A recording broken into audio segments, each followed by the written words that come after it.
말씀도 전에 행복한 건데 환자가 와서 좀 비실될 수도 있고 기침도 중간에 제가 기침하는 거는 폐를 이렇게 일부러 잘라내면서 임파선을 건드려가지고 제가 감기 걸려서 기침하는 게 아니라 저도 모르게 그냥 나오거든요. 조금 이해해 주시고요. 그게 기침할 때마다 폐가 조금씩 펴진다 그래요. 그래서 기침 많이 하는 게 오히려 좋대요. 네. 그러다가 이제 막 고음이 나오고 힘들면 제가 일부러 기침을 하는 척 할 수도 있습니다. 슬쩍 넘어가려고. 저는 감리교 목사입니다. 제가 잠깐 제 소개를 먼저 하고 그리고 인사말을 드리고 이제 시작하는 게 좋을 것 같은데 저는 수원 토백이에요. 네, 수원의 건선초등학교라는 데 나오고 저희 어머니가 그 건선초등학교 정문 쪽에서 부동산을 제가 초등학교 1학년 때부터 하셨나? 그래서 작년 11월에 은퇴를 하셨어요. 꽤 오래 하셨죠. 30년, 35년 가까이 이제 부동산 하시고 저는 이목중학교를 나오고 영생고등학교를 나오고 그러세요? 3회 저 6회입니다 선배님. 네. 네. 아유 선배 여기서 선배님을 또 만나 뵐 줄이야. 네. 아유 네 반갑습니다. 네. 요즘에 MBC 뉴스에 정치적인 의견이랑 다르게 디올백 약간 취재해서 발표했던 그 장인선 기자라고 MBC 기자가 있어요. 그분이 3회예요. 네, 그분이 되게 열심히 지금 취재하고 하더라고요. 3회가 좋은 분들이 많더라고요. 네. 네, 반갑습니다. 여기 그래서 세상 좁습니다. 네, 그렇게 하고 제가 루터 신학대학을 졸업을 하고요. 그리고 협성대 대학원을 다니다가 여주에서 목회를 하고 여주에서 파송을 받아서 케냐에 가서 지금까지 사역을 하다가 들어왔다가 폐암에 걸려서 제 인생 짧네요. 네. 이렇게 얘기하니까 벌써 제 인생이 끝난 것 같은데 하나님께서 우리를 만나게 하시려고 지금까지의 과정을 또 만들어주신 것 같습니다. 제가 성경구절을 한 구절 읽어드릴게요. 제가 오늘 가져온 성경구절은 창세기 12장 1절에서 3절입니다. 제가 읽어드릴게요. 여호와께서 아브라함에게 이르시되 너는 너의 고향과 친척과 아버지의 집을 떠나 내가 네게 보여줄 땅으로 가라. 내가 너로 큰 민족을 이루고 내게 복을 주어 내 이름을 창대하게 하리니 너는 복이 될지라. 너를 축복하는 자에게는 내가 복을 내리고 너를 저주하는 자에게는 내가 저주하리니 땅의 모든 족속이 너로 말미암아 복을 얻을 것이라 하신지라. 아멘. 지금 영상 틀어주시면 제가 케냐에서 어떻게 사역을 하고 있었는지 대략적으로 설명이 될 것 같습니다. 한번 보시겠습니다.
그 노래 한 곡에 저희 사역 1년 동안 했던 사역을 싹 담으려니까 쉽진 않았습니다. 이 시간 함께 왕이신 나의 하나님이라는 찬양을 하고 싶은데요.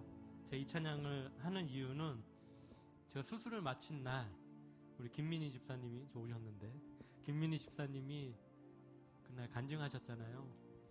그날 제가 딱 와서 첫 소리를 낸 게 이 찬양이었어요. 이 찬양을 하는데 너무 기쁘더라고요. 아, 내가 노래할 수 있구나.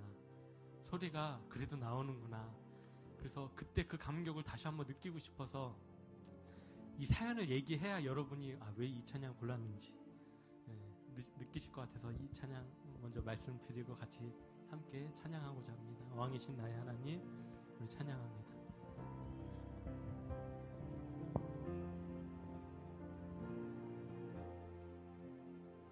왕이신 나의 하나님, 내가 주를 높이고 영원히 주의 이름을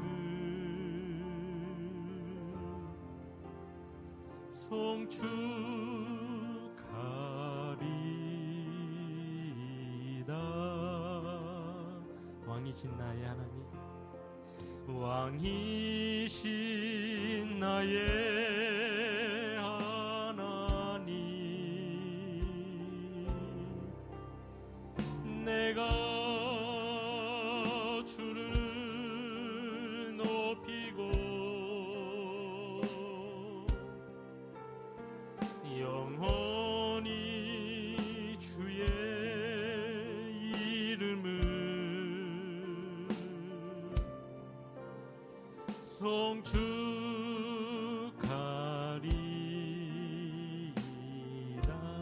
다시 한번 고백해 보겠습니다. 왕이신 나의 하나님, 내가 주를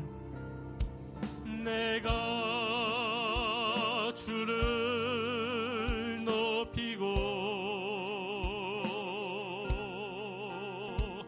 영원히 주의 이름을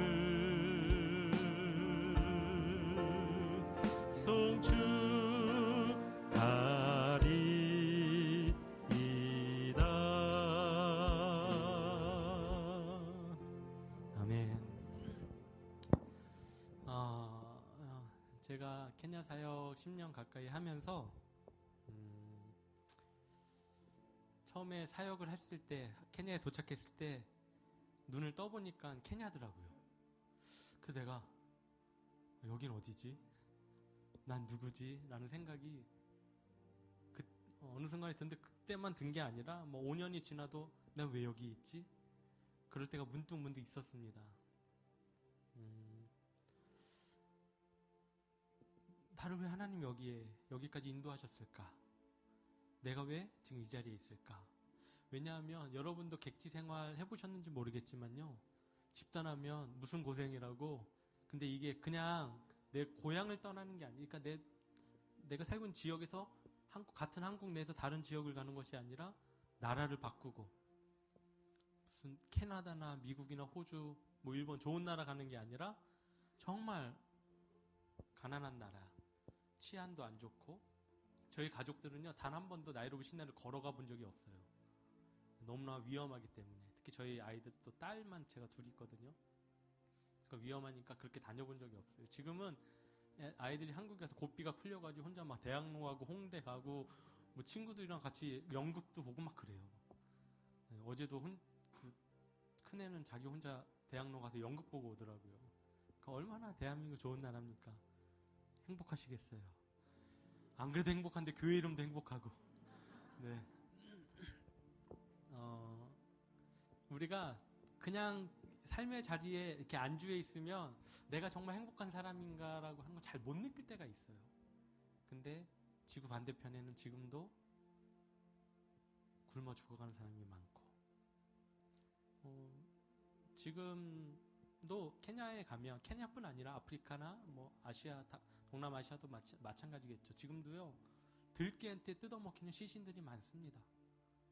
그리고 이렇게 하늘을 보면 독수리 같은 새들이 막 이렇게 매나 독수리 같은 게 막 돌아요. 그럼 그 밑에 분명히 동물의 사체든 사람의 사체든 뭐가 있어요. 그리고 지금도 즉결 심판이라고 해서 케냐는요, 만약에 어떤 교통수단 마타투라고 하는 게 있거든요. 저희 뭐 스타렉스 봉고차 같은 건데, 그게 이제 어디 도시를 이렇게 정류장 거치면서 마을버스처럼 운영을 하는 건데, 거기서 누가 도둑질하다 걸리잖아요. 그럼 즉결 심판이라 그래가지고요, 그 훔친 친구를 막 때려요. 그리고 몸에 타이어를 끼고 휘발유를 뿌려서 불을 붙여요. 그런 경우가 하루에도 몇 번씩 일어납니다. 같은 2024년 살아가는 이 세상 속에 어딘간 정말 먹지 못하고 굶어 죽어가고 있고 말도 안 되는 상황 속에서 사람들이 죽음을 경험하고 있습니다. 처음에 사역을 제가 가자마자 보통은 그냥 2, 3년 동안 언어 공부를 하고 문화를 익히고 사역을 시작하는데 저는 가자마자 1년 만에 언어 대충 배우다 그냥 바로 사역의 현장에 들어갔습니다. 제가 어느 날 아이들 음악을 가리키고 수업을 하고 쉬는 시간이었는데 그때 마침 점심시간이었어요. 아이들이 막 뛰노는 거예요. 제가 점심시간인데 밥 안 먹고 놀길래 애들 불렀습니다. 니네 점심시간인데 왜 이러고 놀아? 제가 어렸을 때는 점심은 3교시 끝나고 쉬는 시간에 다 까먹었거든요. 그래서 4교시 땡 하면 나가서 놀려고. 이제 그 생각이 들어서 아이들 불렀더니 점심시간이 있는데 점심이 없대요. 여러분 케냐 사람들이 한 끼가 얼마 정도 들 것 같아요? 가격이 장로님 한 끼 한 얼마 정도 들 것 같아요?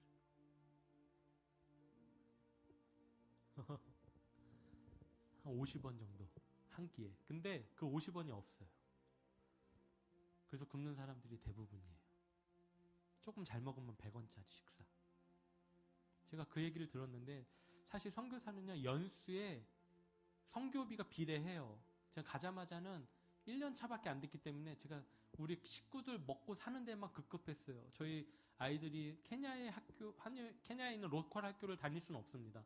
교육 수준이 너무 낮고 동양인 여자다 보니까 성추행, 성폭행, 맨날 머리 만지고 물건을 뜯어가고. 그래서 그 트라우마 때문에 지금도 정신병원에 다니는 선교사 자녀들이 있어요. 성인이 됐는데도 불구하고 그때 그 트라우마 때문에.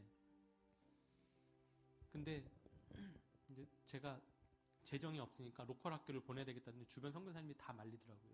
빚을 내서라도 인터내셔널 학교를 다녀야 된다.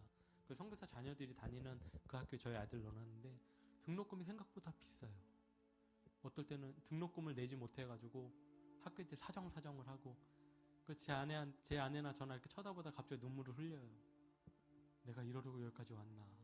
내 자식들이 무슨 죄가 있어서 남들 흔히 다니는 그 학교에 가지도 못하고 이러고 있나. 그럴 때도 한두 번이 아니었습니다. 근데 그런 상황에 아이들을 보는데 아이들이 한 끼를 먹지 못하고 있다고 하는데 충분히 도와줄 수 있는 금액인데 그거를 도와줄 수 없는 상황이었어요. 그러니까 얼마나 저희도 가난했겠어요. 선교사가.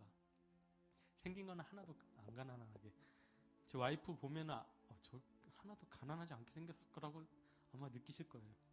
근데 참 가난했습니다. 근데 하나님 앞에 기도했어요. 하나님, 저 아이들한테 하루에 한 끼라도 식사를 좀 대접하고 싶은데 맛있는 쌀밥으로 뭐가 대접할 길이 없겠습니까? 이렇게 기도했는데 그 기도 후에 어느 분이 연락이 왔어요. 자기네 성교회가 있는데 성교회에서 그 선교사님 어떤 사역을 하는지 한번 들어보고 그거에 맞춰서 도와주고 싶다고. 그래서 저희한테 연락을 주셔서 그 성교회가 도움을 주셔서 아이들한테 한 끼에 200원에서 300원 정도 되는 식사를 제공하게 아주 푸짐하게요. 그랬더니 그 사립학교를 저희가 한 공간을 빌려서 사역을 처음 시작했는데 그 아이들이 한 120명, 100명에서 120명 사이 왔다 갔다 했어요. 근데 밥을 준다니까 180명에서 200명까지 오는 거예요. 학비는 못 내고 밥을 준다니까 그냥 떠밀려서 아이들이 왔어요. 그래서 하루도 빠짐없이 그 아이들을 매일 식사를 제공했습니다. 나중에는 이제 코로나가 터지고 그 사역이 멈춰지고 다른 사역을 됐는데 지금은 현재 1,300명 아이들에게 매일 식사를 제공하고 있어요. 하루도 빠짐없이 저희 스태프들이 열심히 사역을 하고 있습니다. 저희 안식년이라서 좀 불안하고 힘들고 했었는데 그래도 하나님께서 그들에게 사명도 주시고 또 믿음도 주셔서 그들이 저희 선교사 가정 대신 열심히 사역을 하고 있습니다. 왜 이렇게 먹이는 데 집착하냐라고 하는 사람들이 저한테 가끔 있었어요. 근데 여러분 금강산도 식후경이라고 먹지 않으면요 아이들한테 복음이 들어갈 수도 없고 아까 뭐 축구도 하고 하잖아요. 근데 배가 고프면요 축구도 할 수 없어요. 그런 장면들이 많아요. 그 수도가에서 물로 배 채우는 친구들. 저희 어르신들 어렸을 때 아마 그러셨을 것 같은데 그런 친구들 지금 있습니다. 60년대, 70년대 상황이 지금 케냐에 펼쳐지고 있어요. 그래서 제가 꿈이 있습니다. 어떤 꿈이냐면 제가 아파 보니까 병상에 누워있을 때도 그런 생각이 들고 수술 받기 전에도 그런 생각이 들었는데 이게 폐에 암이 생긴 거는 생존율이 높지 않대요. 그래서 제가 이러다가 내가 죽으면 우리 스태프들 어떡하지? 우리 가족들 어떡하지? 그런 생각이 작년 12월부터 막 들었습니다. 제가 보험을 또 좀 들어놓은 게 있었어요. 우리나라 보험 제도가 잘 돼 있잖아요. 근데 어느 보험 짝 몇만 원 안 되는데 보험이요. 폐암에 걸리면 암 진단 비용이 2천만 원이 나온다는 거예요. 아무래도 참 저 때문에 그 보험회사 망할 수도 있는데 2천만 원이 나온대요. 저희 선교사한테는 저희들한테는 목회자들한테는 2천만 원이면 그냥 2억처럼 여러분이 느끼는 2억과 비슷하거든요. 잘 됐다. 이걸로 우리 스태프들한테 선물을 좀 주자. 그래서 제가 생각해낸 게 우리 스태프들이 5가정이 되는데 부부가 다 일을 해서 10명이에요. 근데 우선 세 가정한테 제가 택시를 한 대씩 사주기로 했어요. 한 600만 원, 700만 원 정도 차 가격이 되더라고요. 그래서 내가 죽어도 내가 없어져도 이들이 먹고 살 수 있게끔 그동안은 내가 물고기를 잡아서 물고기를 같이 먹었는데 이제는 내가 이들에게 낚싯대를 줘야 되겠다는 심정으로 그렇게 선물을 하기로 했습니다. 이번 여름 지나서 가을쯤 되면 이제 비행기 탈 수 있을 것 같은데 그때 가서 스태프들한테 차를 한 대씩 사주려고 그래요. 근데 제가 분명히 얘기했어요. 내가 암에 걸렸고 나는 1월에 수술을 할 거다. 제가 수술하기 바로 직전에 케냐를 잠깐 다녀왔거든요. 일주일 동안. 그때 스태프들한테 얘기를 한 거예요. 내가 암에 걸리면 한국 보험에서 돈 이렇게 받는데 내가 너희들한테 이렇게 했더니 입이 이렇게 찢어진 거예요. 암에 걸렸다고 할 때는 막 울상을 하다가 차 얘기를 해주니까 입이 찢어지고요. 그저께요. 피터라고 하는 친구가 있는데 저한테 카톡을 보낸 거예요. 잘 지내? 목사님 어떻게 지내? 아픈 건 좀 어때? 막 얘기해요. 내가 얘가 무슨 얘기 하려고 그러지? 봤더니 제가 나중에 사모님한테 보내드릴게요. 증거 사진으로. 사진을 하나 저한테 보내는 거예요. 차 한 대를. 그래서 왜 보내지? 했더니 이 차가 1리터로 갈 수 있는 연비가 18km고 차 가격은 얼마고 막 이런 걸 저한테 보내는 거예요.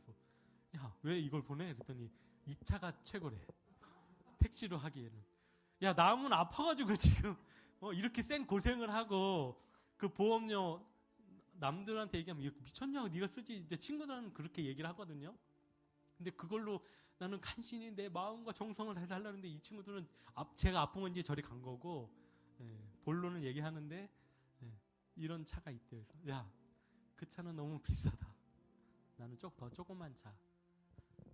제가 그 차를 사주려고 하는 이유 중에 하나가 케냐 사람들은 월 수입이 15만 원에서 20만 원이에요. 평균. 그 정도 돼야 그래도 하루에 한 끼 이상, 2끼가 먹을 수 있고 자녀들을 공립학교 이렇게 보낼 수가 있어요. 사립학교는 못 보내고 사립학교는 비싸고 비싸야 한 학기에 3만 원, 4만 원인데 텀이 3텀이에요. 영국식이라서. 근데 1년 한 10만 원 정도 드는데 그 10만 원이 없어가지고 아이들 학교를 못 보내요. 근데 공교육은 싸니까 그거보다 훨씬 몇천 원이면 보내니까 이제 거기를 보내는데 제가 그 택시를 하니까 이번에 케냐 가서 제가 택시를 많이 탔거든요. 우버 택시를 타면서 계속 물었어요. 택시 기사한테. 이 차 얼마냐? 너 얼마 버냐? 그랬더니 50만 원에서 60만 원을 번다는 거예요. 괜찮잖아요. 근데 다른 친구들은 대출을 받아서 그 택시를 산 거예요. 근데 제가 우리 스태프들한테 그걸 사주면, 대출 없이 사주면 그 친구들은 버는 족족 수입인 거예요. 그래서 그 친구들한테 내가 사줄게. 이걸로 먹고 살자. 그 대신 너희 수입의 30%는 내 거야. 근데 그 30%는 어떻게 쓸 거냐면 급식 사역에 들어갈 거야. 그래서 제가 이번 가을에 가면 400명에서 500명 정도 되는 빈민촌 안에 있는 학교가 있어요. 저희 스태프들한테 일주일에 너희들이 한 번을 먹이든 두 번을 먹이든 일주일 내내 먹이든 너희들이 이 학교는 책임져라. 그래서 제가 각서를 쓰고 그렇게 하려고 그래요. 그래서 제가 혹시 없더라도, 그러니까 선교사들의 가장 큰 숙제 중에 하나예요. 늘 20년, 이제는 선교 한지 이제 한 30년 가까이 되는 우리나라거든요. 그 30년 돼서 은퇴하시는 분들이 많아졌고, 지금 케냐도 30년이 되니까 이제 연세가 많으셔서 돌아가시는 분들이 많아지고 있어요. 근데 늘 그분들이 돌아가시기 직전까지 숙제가 뭐냐면 스태프들이 자립하는 거. 자기가 같이 사역했던 사람들이 자립하는 거예요. 근데 그 자립이 쉽지 않습니다. 학교를 운영하면 학교 전기세부터 선생님들 인건비 뭐 이것만 해도 수백만 원씩 들어가요. 그러니까 이 자립하는 거는 그렇다고 현지인들한테 돈을 받을 수도 없고, 그래서 너무 선교사님들 그거에 힘든데 제가 이제 몸이 아파서 제 아내도 자궁 수술을 2번 했고요. 지금도 갑상선 호르몬제를 먹고 있고, 저도 갑상선에 문제가 있다고 하고, 이번에 보니까 뭐 신장에도 결석이 있고 뭐가 가지가지 있더라고요. 생긴 건 되게 건강해 보이는데, 근데 예전에 있었던 그런 스타일로 선교를 지속하기에는 제가 좀 무리가 있을 것 같아서, 그래서 주중엔 제가 일을 하고 돈을 벌어서 분기에 한 번씩 갈 때마다 차를 한 대씩 돈을 벌어서 사다 주면 우리 저로 인해서 스태프들이 차를 한 대씩 얻어가면 또 각 교회 목회자들한테 추천을 받아가지고 신실한 청년들, 신실한 가족들, 그런 가족들 추천받아서 그 가정에게 차를 한 대씩 사주면, 제가 계산을 해봤어요. 차 사고 그 면허 따게 하고 택시 자격증 따게 한다면 800만 원 정도 들어요, 한 가정에. 근데 이거를 10년 동안 운행을 한다면 800만 원을 투자했는데 10년에 수익을 대충 계산해 봤더니 6천만 원을 낼 수가 있는 거예요. 여러분이라면 투자를 하시겠어요? 하시겠어요? 800만 원 했는데 그게 6천만 원 된다. 물론 원금 보장은 안 됩니다. 여러분한테 돌아가진 않아요. 그런데 저라면 하겠어요. 왜냐하면 하나님의 일이기 때문에. 하나님의 일은 제가 지금까지 느끼는 건 나한테 다시 되돌아오지 못하게 내가 도움을 줄 수 있는 게 하나님의 일이라고 저는 생각을 하고 있습니다. 여러분 늘 본전 생각해서 누굴 도와준다면 그건 하나님의 일이 아니라 내 일인 거예요. 내가 이렇게까지 했는데 나한테 왜 이러지? 이거는 내 일인 거예요. 하나님의 일은 그냥 까마귀예요. 그 까마귀가 어떻게, 수많은 까마귀 중에 누군지 모르잖아요. 저 여러분이 하나님의 일을 하는 사람이었으면 좋겠습니다. 저는 모태신앙이고 지금 수원 고등학교, 수원 중고등학교 그 옆에 있는, 지금은 이제 교회를 좀 옮기고 이름도 바꿨어요. 수원 동부감리교회라고, 저는 그 교회 출신이에요. 그 교회 모태신앙이고 거기서 신앙생활 잘 하다가 중학교 3학년 때 수련회를 가서 거기서 하나님을 만나고 내가 목회자가 되겠다. 근데 그때만 해도 제가 이제 변성기고 뭐 사춘기고 그래서 목소리가 그렇게 좋지는 않았어요. 근데 제가 그렇게 서원 기도를 할 때 지금처럼 막 사람들 기도할 때 신디 소리가 저기서 들렸는데 제가 하나님 앞에 이렇게 얘기했어요. 하나님, 내가 목회를 하고 싶은데 신학교를 갈 텐데 나는 음악 목회를 하고 싶다. 근데 저 신디가 주는 그 파장 있잖아요. 바이브레이션이라고 하는, 저걸 나한테 선물로 주면 내가 할게요. 근데 몇 날이 지나도 그런 소리는 저한테 없다가 어느 순간 찬양하는데 바이브레이션이 나오는 거예요. 근데 되게 창피하더라고요. 소리가 막 이렇게 나오니까 너무 창피해요. 근데 그러다 보니까 성가대도 하고 뭐도 하고 지금까지 찬양의 자리에 뒤돌아보니까 제가 선교를 하는데 음악 사역을 하고 있는 거예요. 음악 목회를 하고 있는 거예요. 그거 보면서 하나님은 모든 내 생각과 모든 말을 다 들으시는구나. 그리고 중요한 건 하나님은 아무 생각 없고 아무 뜻 없는 사람을 갖다가 그 자리에 놓는 게 아니라 평상시에 무엇을 생각하는지, 평상시에 뭘 고민하는지, 평상시에 어떤 생각으로 그 사람이 가득 차 있는지 생각하시다가 본인과 생각이 맞아 떨어지는 그때쯤에 그를 사용하시는구나 생각이 들었어요. 오늘 본문의 이야기 보면 아브라함의 이야기예요. 아브라함은 왜 하나님이 아브라함을 선택하셨을까? 여러분, 왜 하나님이 아브라함을 선택하셨다고 생각하세요? 저는 어렸을 때 그렇게 들었어요. 하나님은 전지전능하시고 무소부재하시고 무에서 유를 창조하시는 거룩하신 하나님이 어느 한 사람을 들어서 갖다 쓰시면서 그 사람을 통해 세상을 변화시킨다라고 생각했는데, 여기 보면 아브라함의 나이가 몇 살이라고 나오죠? 성경에 보면 아브라함이 75세인데 60대라고 딱 얘기해주고, 장로님 나중에 천국 가시면 아브라함이 감사하다고, 동안으로 봐줘서 고맙다고. 맞아요. 75세라고 기록이 돼 있어요. 다른 데 보면 그 나이에 대해서 그렇게 언급하지 않거든요. 뭐 베드로가 몇 살이고 요한이 몇 살, 이런 거 별로 관심이 없어요. 근데 왜 유독 구약의 아브라함, 믿음의 조상 아브라함이라고 나이가 기록되어 있을까? 그건 단순해요. 뭐냐면 75세, 어찌 보면 그 늙은 나이에 떠났구나, 정말 많은 나이에 불구하고 떠났구나, 참 대단하다, 순종해, 그래서 하나님이 그걸 보시고 했구나, 그렇게 생각했거든요, 저도. 근데 그게 아니라 75세 동안 그가 고민하고 생각하는 게 있었다라고 하는 거예요.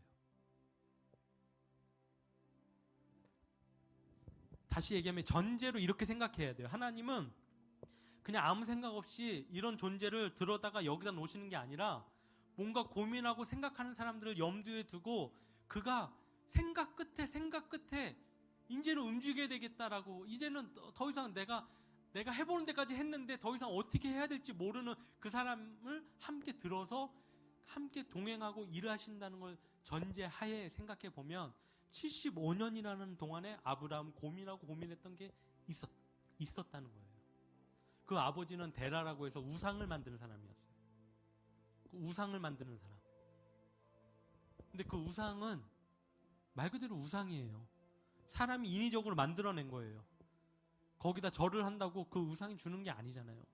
그리고 아브라함이 이걸 만들면서 이거는 내가 그냥 밥벌이로 만든 건데 왜 사람들이 이걸 신성시하고 이랬을까 생각할 수 있거든요. 아브라함은 고민한 거예요. 이건 아닌데, 진짜 하나님 있을 텐데, 진짜를 찾는 자에게 하나님은 임하셔요. 진짜를 찾고 진짜 하나님의 일이 무엇인지 고민하는 사람에게는 하나님이 찾아오셔요. 제가 그렇게 중학교 3학년 때 신학을 하기로 하고, 그냥 저는 지금까지도요, 중간에 곁길로 가지 않고 그냥 쭉 신학하고 뭐하고 해서 제가 제 동기들, 친구들보다 목사 안수도 빨리 받고, 제가 지금 목회한 지가 17년 차거든요. 그러니까 좀 오래됐죠. 나이는 되게 어려요, 제가. 동안은 제가 어려요, 나이가.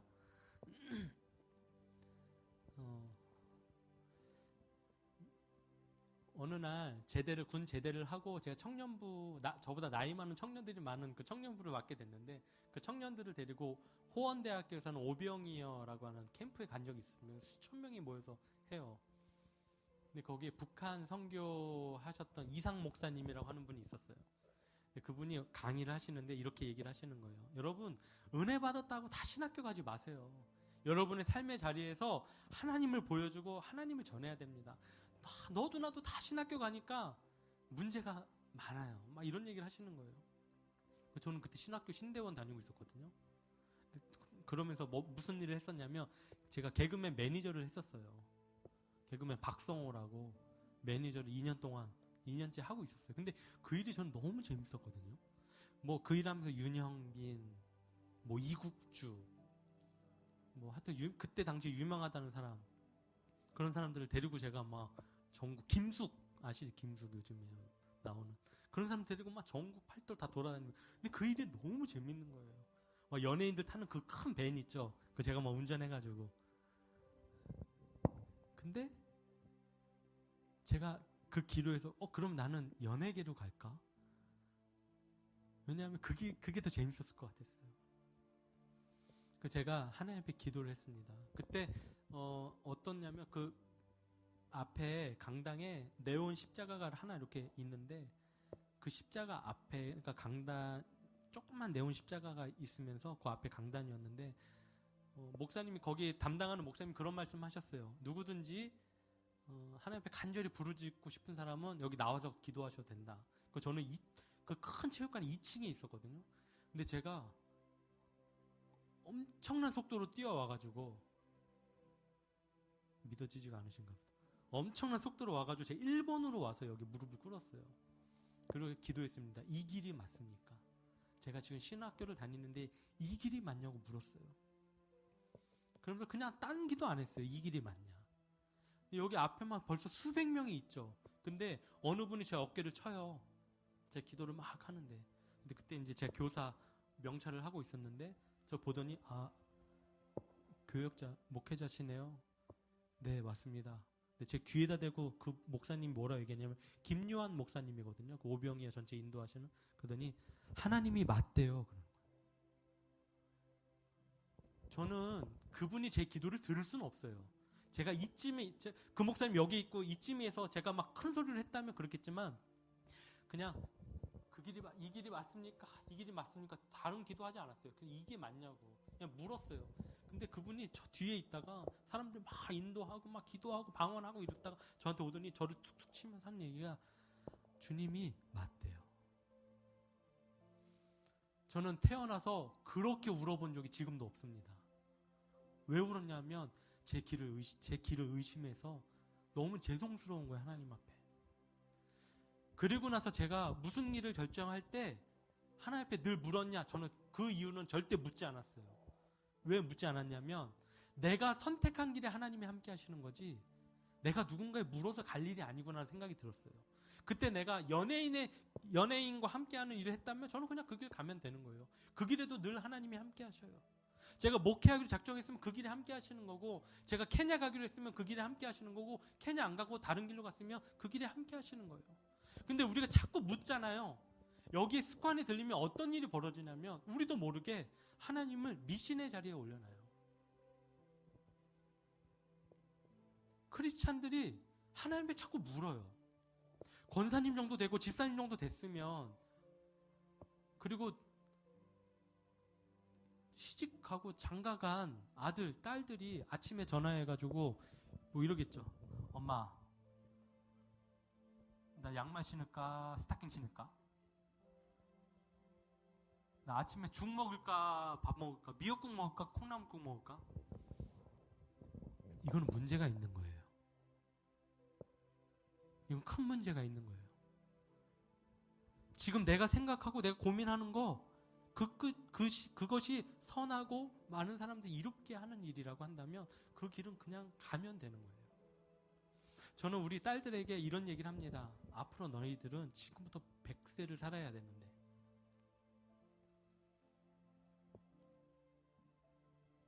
너희들이 직업이 수십 번 수백 번 바뀔 수도 있다.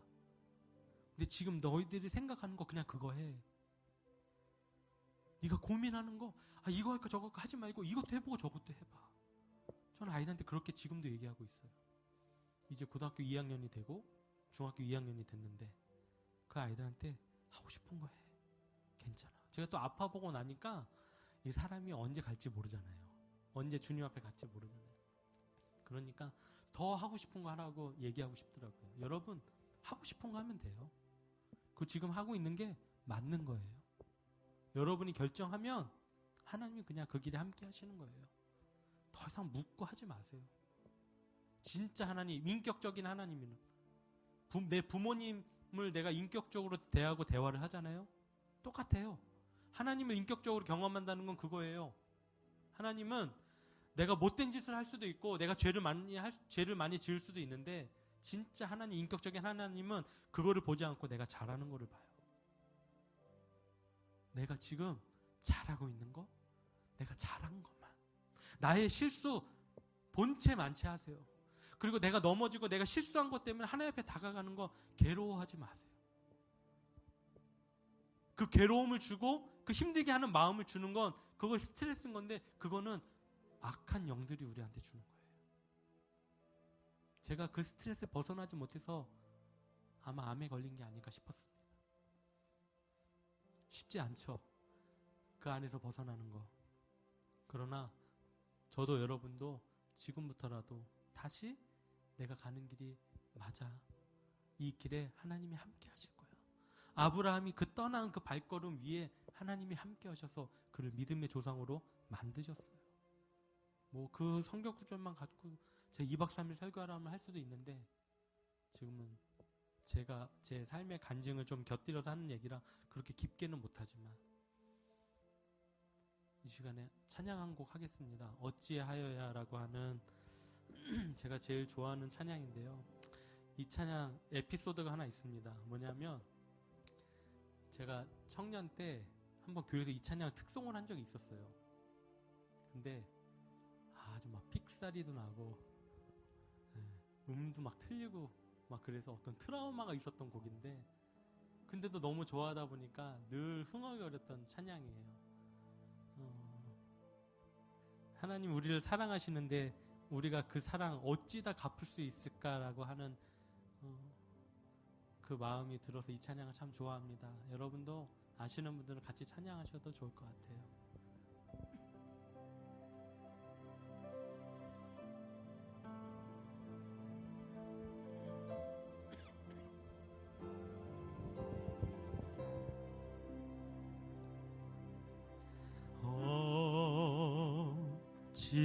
어찌하여야 그 크신 은혜가 부리 무슨 말로써 그 사랑 참 감사하리요. 하늘에 정군 천사라도 나의 마음은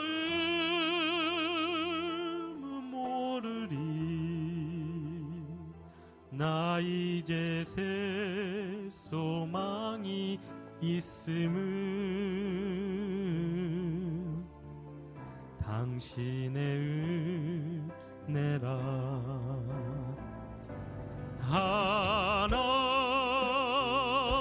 하나님께 영광, 하나님께 영광, 하나님께 영광. 날 사랑하신 주 그 피로 날 구하사 죄서 건지셨네.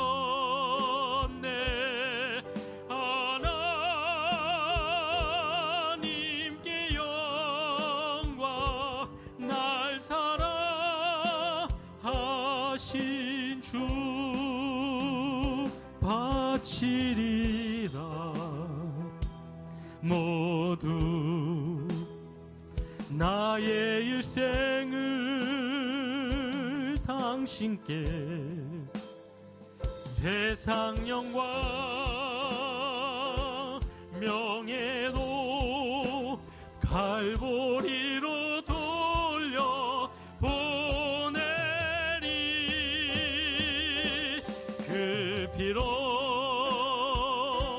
날 구하사 죄서 건지셨네.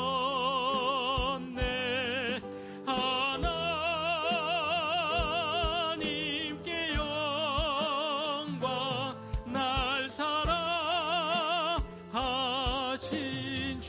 바치리라 바치리라 모두 나의 일생을 당신께 세상 영광 명예도 갈보리로 돌려 보내리 그 피로 날 구하사 죄에서 건지셨네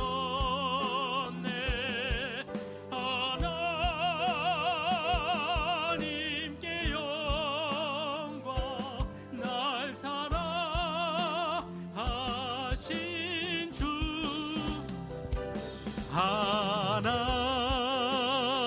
하나님께 영광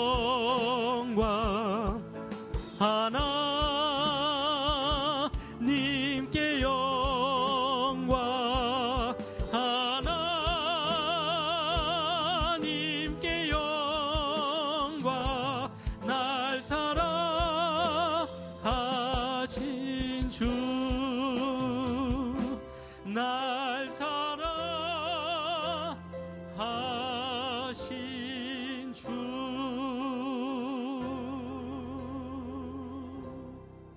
아멘.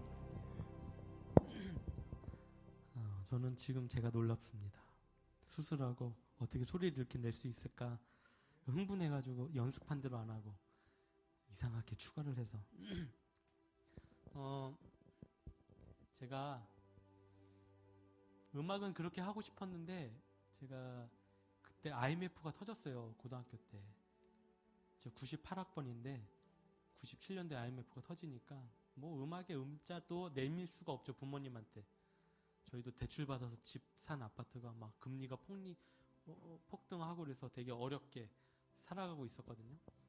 그래서 참 힘든 시절을 보내고 있어서 제가 음대에 가겠다는 얘기는 못하고 그냥 신학교를 갔습니다.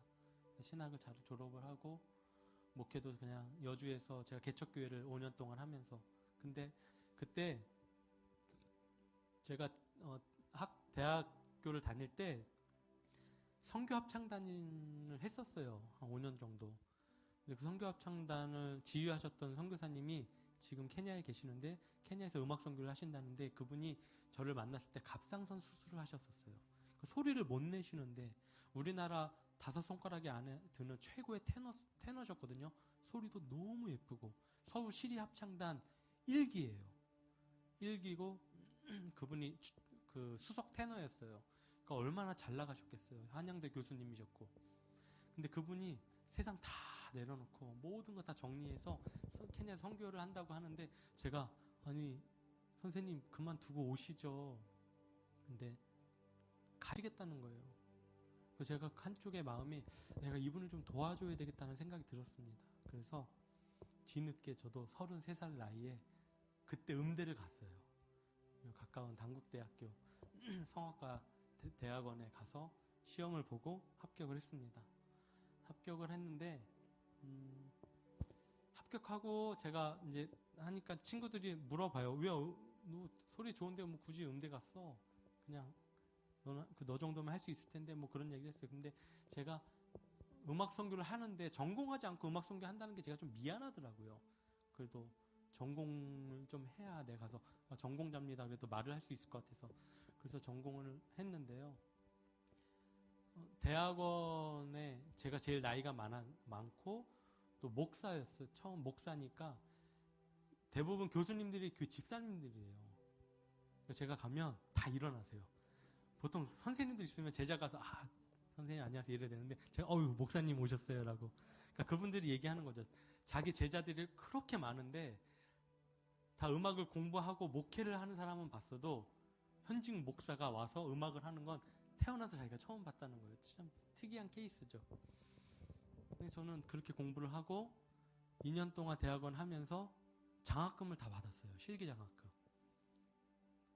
소리가 그래 보입니까? 네. 하나님이 참 저한테 참 많은 걸 주셨어요. 근데 제가 대학원 1년을 마쳤을 때쯤 정확히 2012년도에 제가 대학원을 들어갔는데 2013년 2월 12일 날 갑자기 저희 아버지가 사고로 돌아가셨어요. 그러니까 제가 물었죠. 제 스스로에게. 내가 선교를 가야 되나? 어머니가 혼자 남았는데.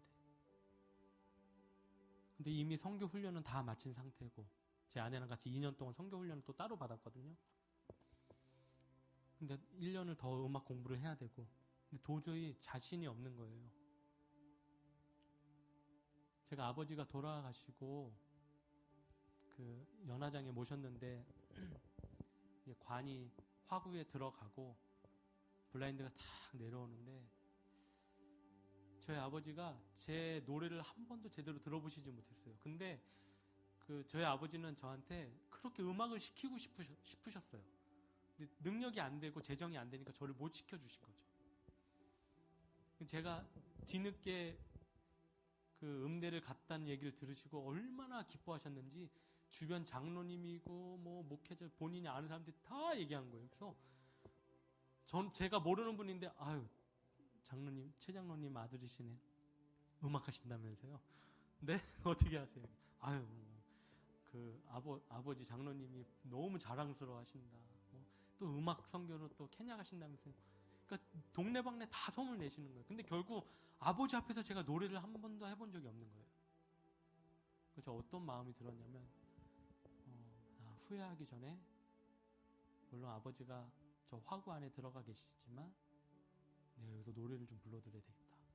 그래서 연화장 그 공간에서요 제가 아버지를 위해서 노래를 불렀어요. 제가 노래를 부르니까 저희 고모들이나 친척들이 찬송가 부르는 줄 알고 왔는데 제가 찬송가 부르지 않았어요. 뭘 불렀냐면 아리아 불렀어요. Una furtiva lagrima negli occhi suoi spunto 뭐 이런 데도 부르고 Lungi da lei per me non va di letto con la ronzata del lune da che la mia violetta 이러면서 또 뭐 이런 아리아도 부르고 Alla paterna mano non mi busco tua cari 막 이러면서 아리아를 불렀어요. 아마 그런 연화장이나 이런 데서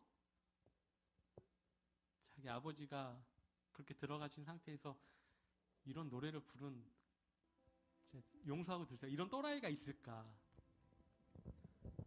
그리고 나서도 찬양을 몇 곡은 했습니다.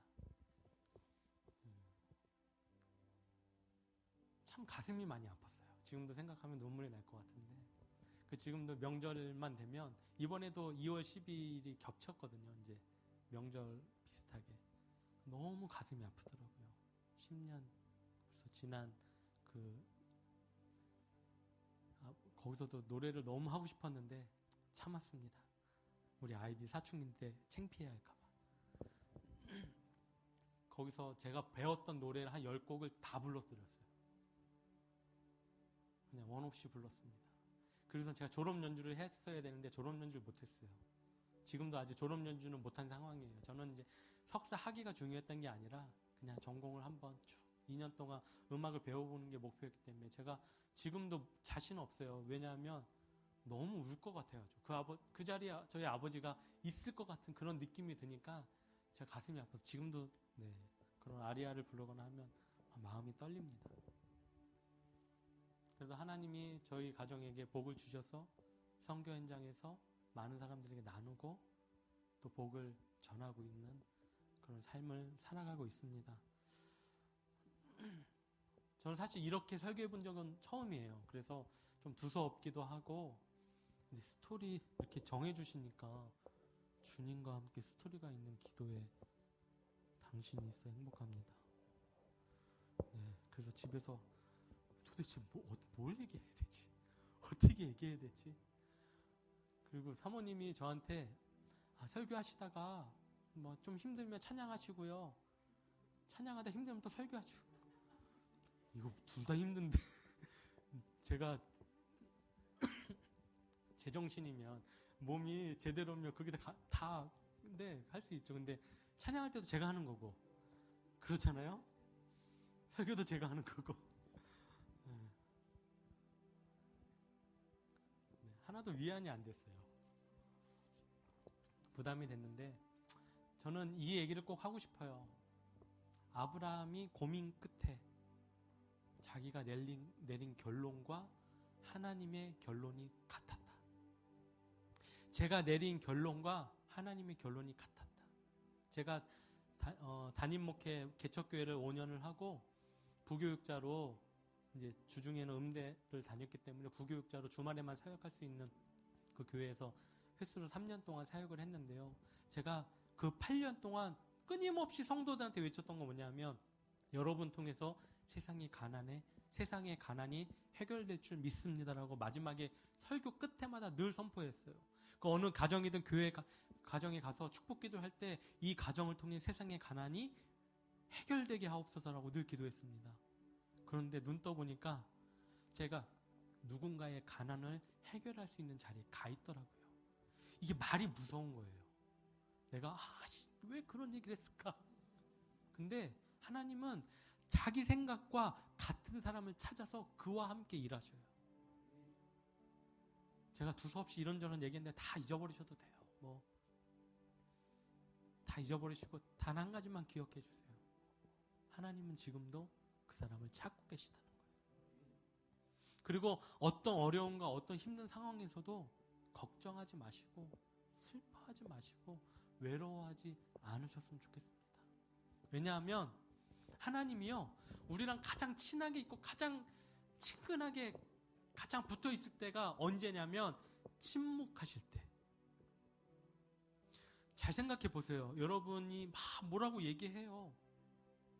부모님 앞에서 저희 아이들이 막 조자조자 떠들거든요. 그럼 저는 동의가 되면 그냥 끄덕여요. 특별히 말하지 않아요. 그리고 마음속으로 기특해해요.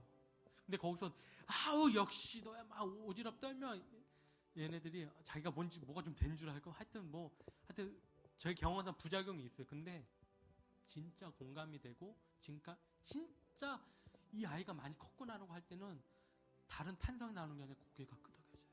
특히 말없이. 하나님도 동일할 거예요. 인격적인 하나님. 여러분에게 말하지 않아도 왜 나한테 느낌이 없지? 왜 침묵하실까? 그러나 여러분, 침묵이 진짜 귀한 선물임을 믿으셨으면 좋겠습니다. 하나님 침묵하셔요. 그 침묵은요, 내가 가장 하나님과 가까이 있을 때예요. 왜냐하면 이런 가스펠이 있잖아요. 말하지 않아도 알아요. 네, 이런 가스펠이 있죠. 초코파이에 나오는 로고스. 그저 바라보며 이러면서 그냥 아는 거예요. 서로 느끼는 거예요. 그 예화가 진짜인지 모르겠지만 어느 신부님이 고해성사 하는 그 기도실에 조용히 해서 제발 나에게 한 번만 음성을 들려달라. 그렇게 맨날 몇 년 동안 기도를 한 거예요. 근데 하나님 어느 날 누구야? 라고 얘기했더니 깜짝 놀라서 심장마비로 죽었다는 거예요. 물론 그냥 우스갯소리겠죠. 네. 여러분 진짜 하나님의 사랑은 하나님의 소리는 너무 크대요. 그 과학자들이 얘기하는데 지구가 돌아가는 소리, 그 돌아가는 속력이요 어마어마하게 빠르대요. 너무 이거 지금 자전이 천천히 하는 것 같잖아요. 근데 지금 우리가 상상할 수 없는 속도로 돈대요. 우리가 상상할 수 없는 속도로 지금 태양 주위를 우리가 돌고 있대요. 그리고 도는 소리가요 너무 크대요. 근데 우리가 못 느껴요. 이 얘기를 하나님을 적용하면 하나님이 우리를 사랑하는 그 사랑이 너무 크니까 그 사랑을 못 느끼는 거예요. 근데 그 사랑은 무지무지하게 큽니다. 우리가 느끼지 못할 정도로 커요. 우리가 느끼고 있다면 그거는 아주 작은 사랑이에요. 좀 말이 이상하죠? 근데 하나도 이상하지 않아요. 우리를 얼마나 사랑하시면 사시사철 피우는 꽃이 다르고 동물들이 다르고. 지금 케냐의 좀 어려운 환경만 봤지만 여러분 케냐에서 조금만 벗어나면 자연 환경이 끝내줍니다. 라이온 킹 그 작가가 라이온킹 애니메이션 그릴 때 받았던 영감 받았던 그 아름다운 그 풀숲이요. 케냐에 있어요. 저희 아이들이 방학 동안에 거기에 늘 가서 캠핑했습니다. 얼마나 아름다운지 몰라요. 비가 한번 쫙 내리고 먼지가 씻겨 내려가잖아요. 그 파릇파릇한 그 식물들과 얼룩말 기린이 같이 이렇게 걸어가요. 여러분 상상을 해보세요. 그곳이 천국인 거예요. 근데 내가 지금 조금 아프고 내가 괴롭고 내가 힘든 게 그 큰 사랑, 느끼지 못할 정도의 그 큰 사랑을 다 가려버리니까 우리가 행복하지 못하게 사는 거예요. 여러분, 제가 아픈 병실에서 의사가 얘기했어요. 50바퀴를 돌으래요, 매일. 근데 50바퀴를 제가 돌아보니까 10km예요. 계산을 해보니까 10km. 수술한 당일날부터 의사 선생님 회복이 빠르려면 50바퀴를 걸어, 5, 60바퀴를. 이제 걸었어요. 그 말에 순종하고. 근데 제가 스마트워치를 차고 있는데 10km를 걸었더라고요. 근데 걸으면서 병실 안에 있는 수많은 사람들을 봤는데요. 임종하시는 분을 굉장히 많이 봤어요. 안병동이고, 그러니까 벌써 온몸이 다 노래지셔가지고 젊으신 분도 있고 연세 드신 분도 있고, 제가 그분을 바라보면서 이런 여러 가지 마음이 생각이 들었습니다.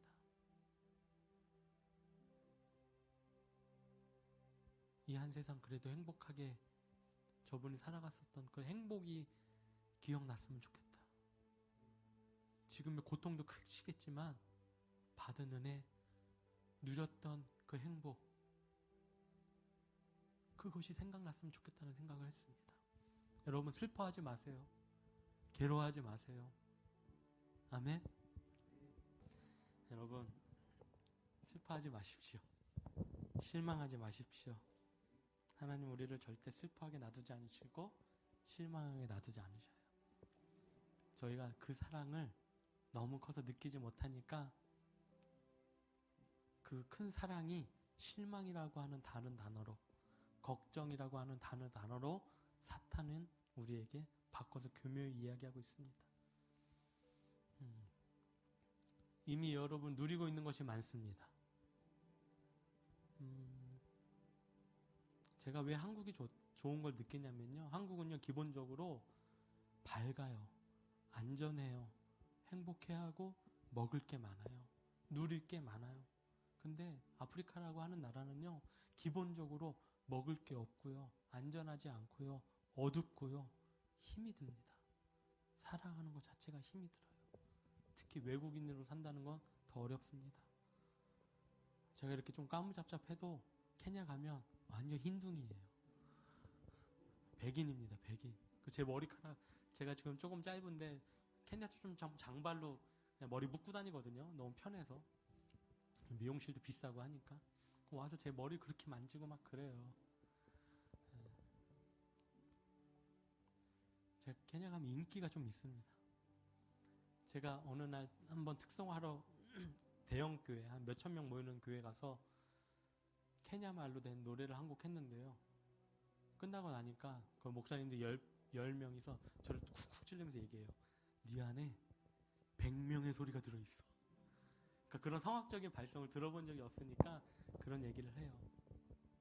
한국 사람은요, 어디 가든지 인정받습니다. 어디 가든지 잘해요. 이건 사명입니다. 어디 가든지 한국 사람은 불행에서 행복을 만들 수 있는 사람이고, 가난해서 부유함을 만들 수 있는 사람들이에요. 한국이라는 나라가 굉장히 작습니다. 그럼에도 불구하고 전 세계적으로 선교를 2번째로 많이 하는 나라예요. 선교사가 전 세계에서 2번째만, 1위는 미국. 근데 인구 비율로 따지면 한국이 훨씬 더 월등히 많습니다. 이런 나라에 살아가는 우리가 얼마나 사명자고 행복한지 몰라요. 저만 선교사가 아니라 여러분도 선교사입니다. 여러분이 이 지역 선교사예요. 베풀고 나누고, 그리고 여러분의 지갑이 구멍이 날 정도로 사람들한테 나눠주십시오. 죽어서 가져갈 수가 없어요. 정말이에요. 저는 늘 연말, 그러니까 월 말만 되면 제 통장을 제로로 만드는 습관이 있어요. 그게 아니라 제로가 돼요. 그냥 나눠줘요. 그때만 되면 스태프들이 연락이 와요. 지금 케냐에서도 저한테 연락이 와요. 얼마 전에도 스태프 어머니가 돌아가셨는데 장례 치를 비용이 없다고. 그래서 그 비용을 다 해주고, 또 학비가 없다고 또 학비도 다 보내주고. 그럼에도 불구하고 저는 늘 베풀 수 있는 재정이 저한테 조금씩 우물처럼 채워지고 있습니다. 때로는 하나님 앞에 원망도 하죠. 한꺼번에 달라고 좀 제발. 나 알지 않냐고, 내가 그 돈을 허투루 쓸 사람 같냐고. 근데 사람은 허투루 쓸 것 같아요. 제가 만약에 로또가 당첨돼 20억이 됐다, 제가 드는 순간에 뭐였을까요?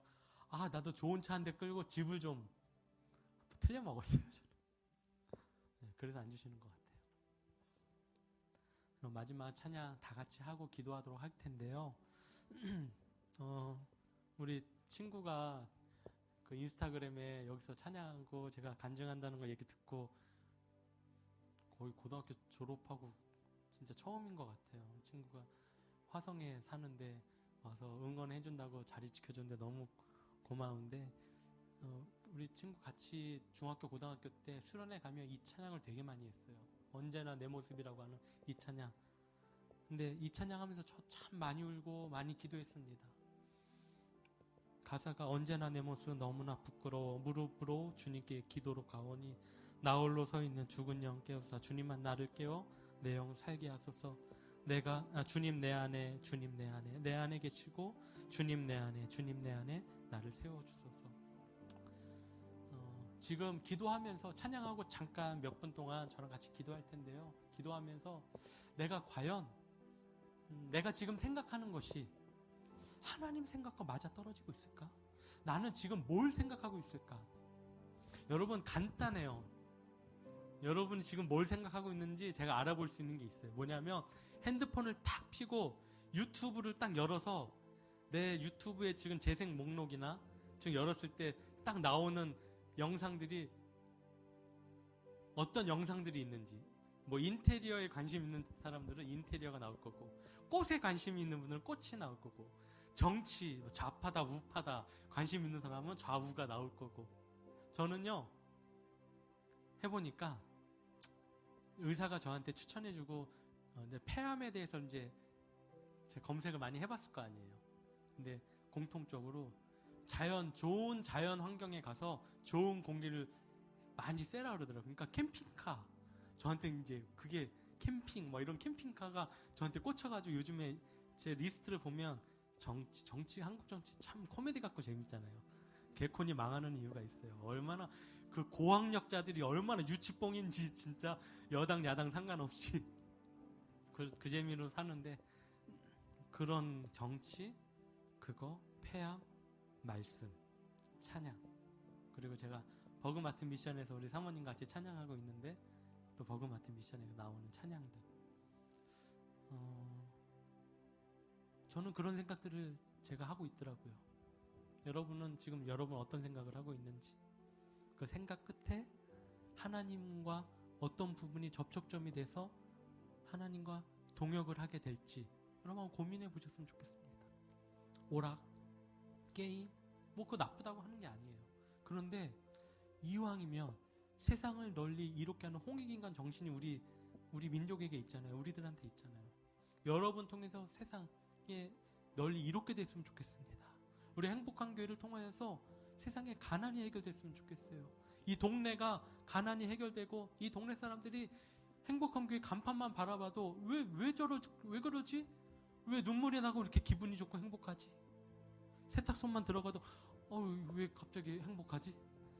이유 모르게 여러분 때문에 행복했으면 좋겠습니다. 아멘. 저와 여러분의 행복을 전하는 사람, 말하지 않아도 눈빛으로도 행복을 전하는 사람, 그런 사람, 언제나 내 모습이 그런 모습이었으면 좋겠습니다. 우리 함께 찬양하고 기도하겠습니다.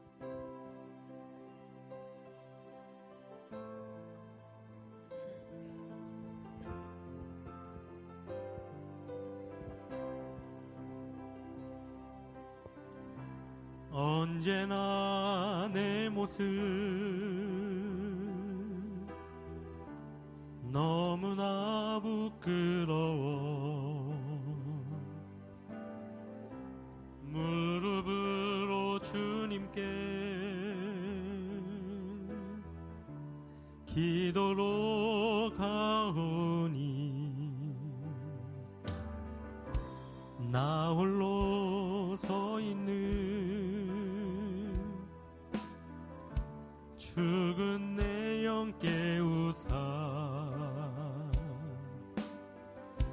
주님만 나를 깨워 내 영 살게 하소서.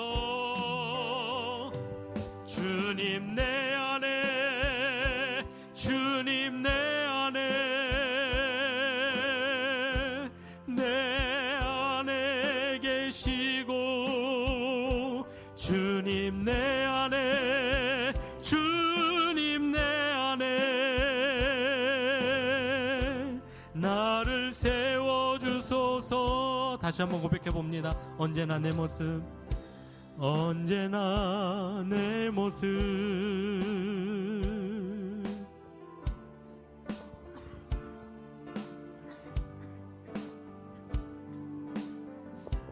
무릎으로 주님께 기도로 가오니 나 홀로 서 있는 죽은 내 영 깨우사 주님만 나를 깨워 내 영 살게 하소서. 주님 내 안에 주님 내 안에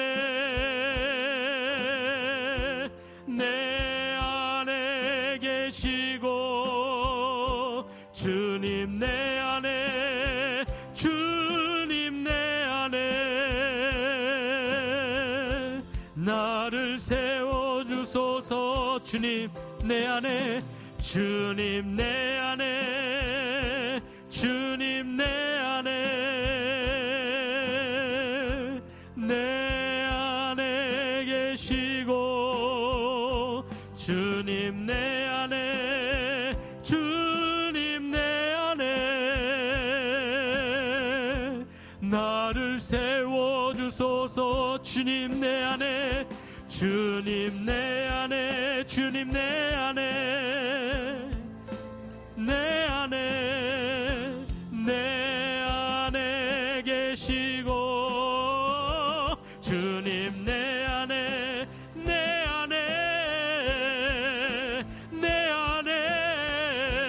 나를 세워주 주님 내 안에 주님 내 안에 주님 내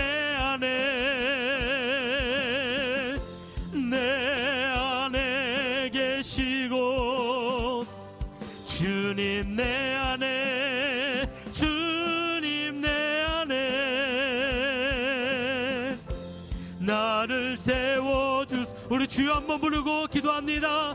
주여 사랑과 내가 충만하시고 주님이 내 안에 내가 주 안에 거하는 우리 모두가 되게 하여 주옵소서.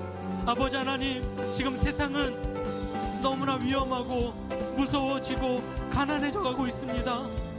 그 이유가 있는 자들이, 교만한 자들이 가지고 있는 것이 복이라고 축복이라고 생각하고 착각하고 살아가고 있습니다. 여호와여, 우리가 가진 것도 하나님의 은혜요, 나눌 수 있는 마음도 하나님의 은혜인데 우리가 가지고 우리가 생각하고 있는 그 모든 것들이 세상 문화에 취해서 하나님이 나에게 준 것이라고, 나에게만 준 것이라고 착각하고 살아갈 때가 많이 있습니다. 여호와여, 지금도 지구 반대편엔 가난에 허덕이는 사람들이 있습니다. 먹지 못해서 쓰러져 가고 있는 사람들이 있습니다. 물 한 모금도 그들에게 내어주지 않아 그 물 한 모금이 없어서 목이 말라 죽어가고 있습니다. 여호와여, 이곳에 있는 자들 중에 한 사람을 사용하셔서 이거 지구상에 가난을 해결할 수 있도록 도와주옵소서. 우리 행복한 교회가 많은 사람들의 행복을 전하는 자들에게 없어서 하나님의 마음을 전하는 자들이 되게 하여 주옵소서. 하나님의 생각을 전하는 자들이 되게 하여 주옵소서. 우리 행복한 교회 성도들을 바라보며 많은 사람들이 사랑을 느끼게 하여 주옵소서. 행복한 교회를 통하여서 이 지역의 가난이 해결되게 하여 주옵소서. 우리 학생들, 우리 어린아이들 통하여서 지구상의 가난이 해결되게 하여 주옵소서. 주님 내 안에, 주님 내 안에, 내 안에 계시고, 주님 내 안에, 주님 내 안에 나를 세워주소서. 주님 내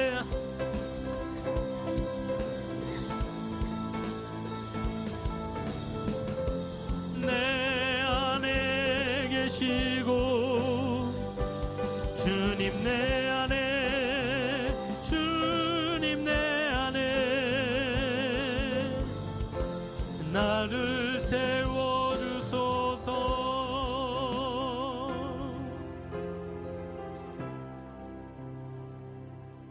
하나님, 우리의 마음을 만져주셔서 감사합니다. 우리 통해서 많은 사람들이 더 행복해지기를 원합니다. 그동안 무슨 생각을 하고 살았는지 주님은 더 잘 아실 겁니다. 내가 생각했던 그 생각이 하나님의 고민과 하나님의 생각과 일치했는지, 때로는 하나님은 능력이 있으셔서 아무 생각 없는 자들 쓰셔서 그들에게 생각을 부어 넣어주시고 그들에게 권능을 주셔서 사용하시는 것처럼 느껴지지만, 스스로 돕는 자를 돕고 스스로 생각하는 자들을 하나님과 동일시, 하나님과 같은 관심거리를 가지고 생각하는 자들을 사용하시는 것을 우리는 성경에서 볼 수가 있습니다. 하나님이 생각하는 것이 무엇이고 지금 하나님의 고민거리가 무엇인지 깨닫는 우리 모두 행복한 교회가 되게 하여 주옵소서. 우리의 눈빛만 봐도 사람들이 행복했으면 좋겠습니다. 그리고 우리 마음을 열고 생각을 열고 때론 우리 재정도 열어서 아낌없이, 혹 내가 망하고 내가 파산한다 할지라도 과부의 두랩돈, 가진 것을 다 내어놓는 그 과부의 두랩돈 같은 심정을 우리에게 허락하셔서 아브라함의 심정을, 모세의 심정을, 12 제자의 심정을 우리에게 허락하셔서 우리의 생각을 열게 하시고 우리의 마음을 열게 하시고 그들에게 마음껏 나눌 수 있는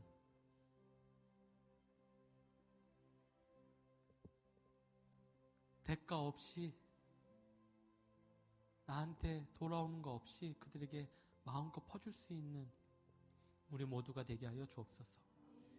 해외 나가야만 선교사가 아니라 하나님의 심정을 가지고 살아가는 우리 모두가 선교사입니다. 가짜 선교사가 아니라 진짜 선교사가 여기에 있사오니 우리를 사용하여 주옵소서. 예수님의 이름으로